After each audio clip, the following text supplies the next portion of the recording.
But I think a good way to start off this hearing is to refer to the quote by the notable Republican president, Abraham Lincoln, who said, "The legitimate object of government is to do for a community of people whatever they need to have done, but cannot do at all, or cannot do so well for themselves in their separate and individual capacities." And so, with that as a frame, the issue of privatization is really somewhat of an existential question about government itself. If you know, where do you go? How far do you privatize? There's a whole bunch of proposals in this report about privatizing a variety of functions, but one could argue that there's no limit to what you can privatize. Can you privatize cabinet offices? Can you privatize administration's entire departments? And at some point, there is a loss of control. There's a loss of accountability.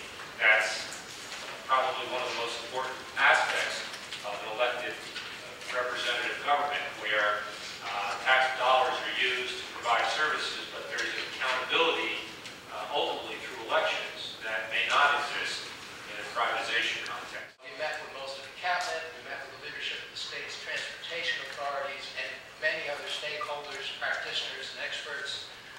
We heard extensively from the state's employee unions and held 3 public hearings around the state.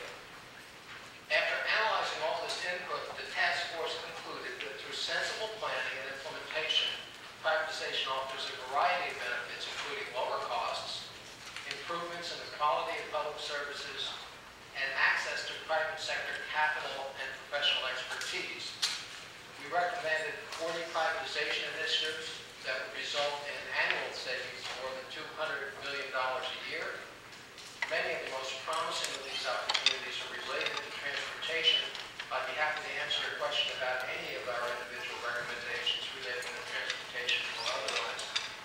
We also proposed the enactment of broad and flexible legislation authorizing public-private partnerships, or P3s, for the development and operation of infrastructure projects, and urged the creation of a state advisory body to oversee through P3s modeled after California's Public Infrastructure Advisory Commission. The governor does. Public-private partnerships have got to be considered as part of the solution to our enormous transportation funding challenge, because they provide necessary capital, they can reduce costs, and they provide for innovative ways of accomplishing our objectives. Although we are all familiar with the high-profile failures of privatization, I respectfully disagree with the chairman's recent statement that most privatizations of transportation services have gone terribly awry. In fact, our task force found that the successes far outnumber the failures.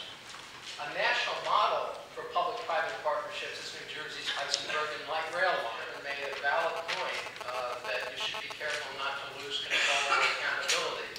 Our recommendations include proposals to assure that elected officials who are accountable to the people maintain control and accountability. New Jersey's privatization experience, both its successes and its failures, inform the recommendations made by our task force, including our recommendation that the governor designate a centralized entity to manage the privatization process and ensure the application of best practices in project selection and contracting.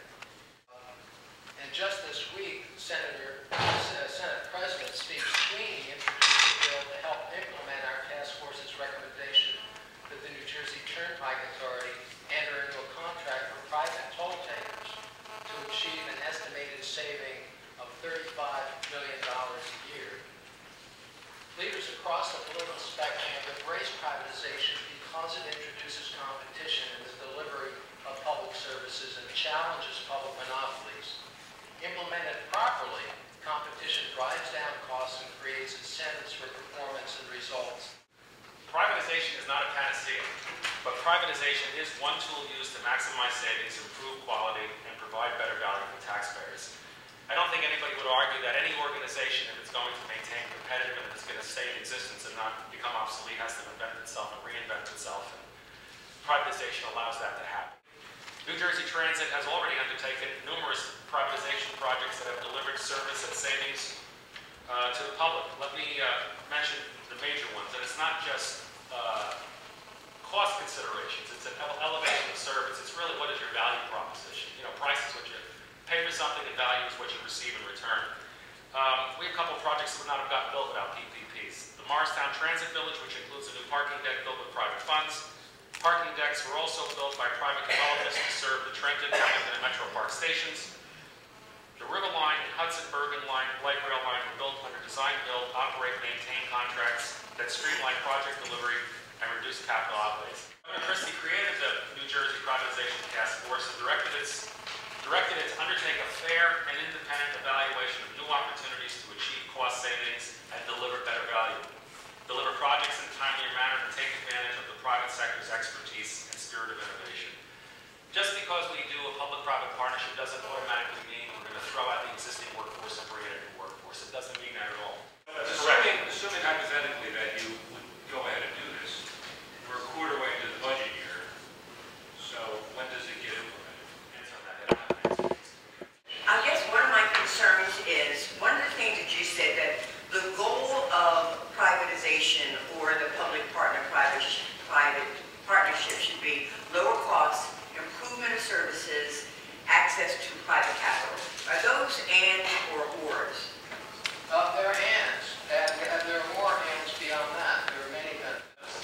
So my understanding, if I'm correct, is that that number is kind of an estimate, may not be real. Right. It was a goal. It's in the budget, and just, Yeah, I assume that when we're voting on things in the budget, that they're real. But still, they're still savings.